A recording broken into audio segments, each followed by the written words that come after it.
Civil प्रक्रिया संहिता 1908 के अंतर्गत जो आज का जो टॉपिक है वह है वाद की सुनवाई और साक्ष्यों की परीक्षा। ये आज का जो टॉपिक है वो सिविल प्रक्रिया संहिता 1908 के अंतर्गत आदेश 18 और भारतीय साक्ष्य अधिनियम की धारा 137 और 138 के अंतर्गत इसको कवर किया गया है।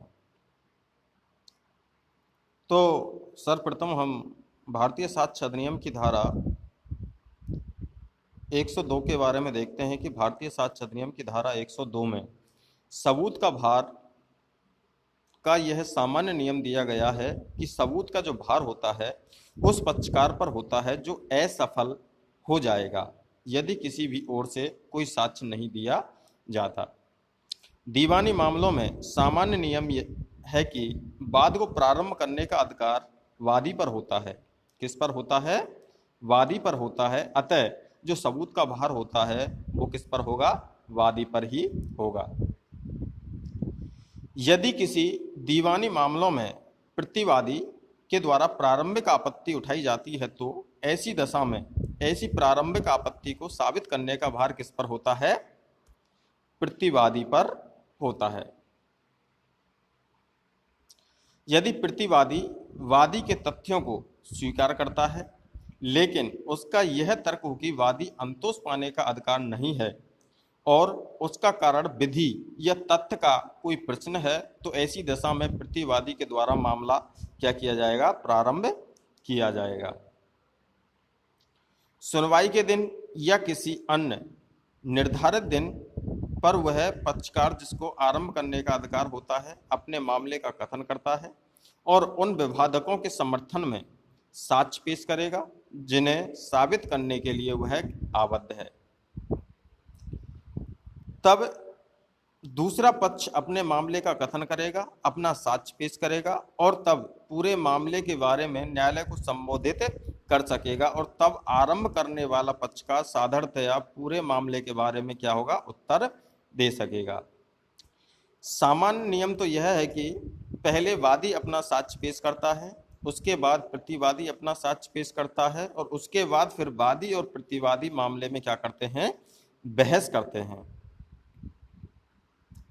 तो सवाल ये उत्पन्न होता है कि जो परीक्षा होती है वो कैसे होती है। इसके संबंध में भारतीय साक्ष्य अधिनियम की धारा 135 ये कहती है कि ऐसे साक्ष्यों की परीक्षा सिविल मामलों में, कैसे मामलों में?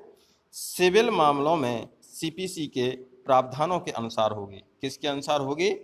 प्रावधानों के, जो सीपीसी में प्रावधान दिए गए हैं उसके अकॉर्डिंग होती है।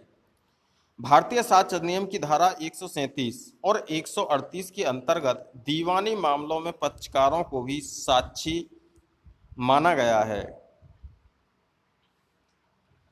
और भारतीय साक्ष्य अधिनियम में जो परीक्षा होती है वो कैसे होती है? 3 प्रकार से होती है। जो पहली परीक्षा है वो होती है मुख्य परीक्षा, दूसरी होती है प्रति परीक्षा और तीसरी होती है पुनः परीक्षा।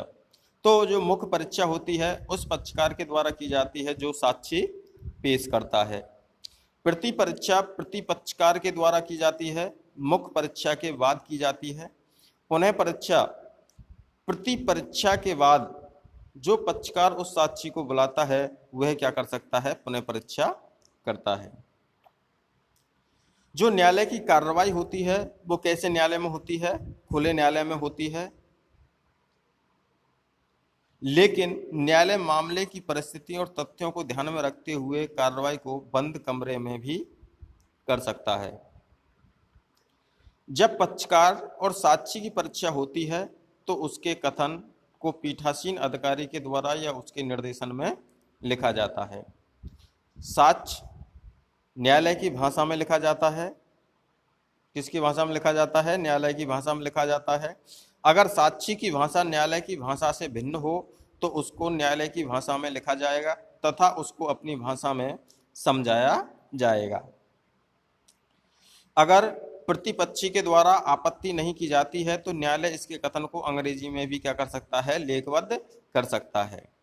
अब सिविल प्रक्रिया संहिता के अंतर्गत सन 1999 के संशोधन की बात करते हैं तो 1999 के संशोधन से नंबर 1, न्यायालय के पक्षकारों से पूछे कि वह अपने मामले का निपटारा अतिरिक्त न्यायिक कार्रवाई से करवाना चाहे, या न्यायालय निर्देश दे सकता है कि किसी साक्षी या गवाह का कथन शपथ पत्र पर दिया जाए। जो परिवर्तित सीपीसी है वह साक्षियों की परीक्षा के विषय में कमीशन जारी करने की क्या करती है, बात करती है, अर्थात उस पर जोर देती है कि कमीशन जारी किया जाए। कमीशन जारी होने की तारीख से 60 दिन की अवधि में, कितने दिन की अवधि में, 60 दिन की अवधि में कमीशन अपनी क्या करे, रिपोर्ट पेश कर देगा। जब वादी और प्रतिवादी का साक्ष्य हो जाए तो तीसरी अवस्था क्या आती है, आर्ग्यूमेंट की आती है, बहस की आती है। अब सवाल ये होता है कि बहस का क्या अर्थ होता है, विधि और तथ्य के उन बिंदुओं का स्पष्टीकरण करना, किसका, विधि का बिंदु या तथ्य का बिंदु, उनका स्पष्टीकरण करना जो मामले के दौरान उत्पन्न होते हैं। जब किसी मामले में एक न्यायाधीश द्वारा साक्ष्य लिया जाता है और उसके स्थानांतरण के कारण या किसी अन्य कारण से उसके स्थान पर दूसरा न्यायाधीश के द्वारा कार्रवाई की जाती है तो उत्तरवर्ती न्यायाधीश पूर्ववर्ती न्यायाधीश द्वारा लिए गए साक्ष्य का उपयोग कर सकता है और यदि न्याय के हित में आवश्यक समझे तो ऐसे साक्षियों को वो पुनः बुला सकता है। तो आज के वीडियो लेक्चर में आपने भारतीय साक्ष्य अधिनियम के कुछ प्रावधान और सिविल प्रक्रिया संहिता 1908 के अंतर्गत जो भी साक्ष्य से संबंधित प्रावधान है उनके बारे में देखा। धन्यवाद।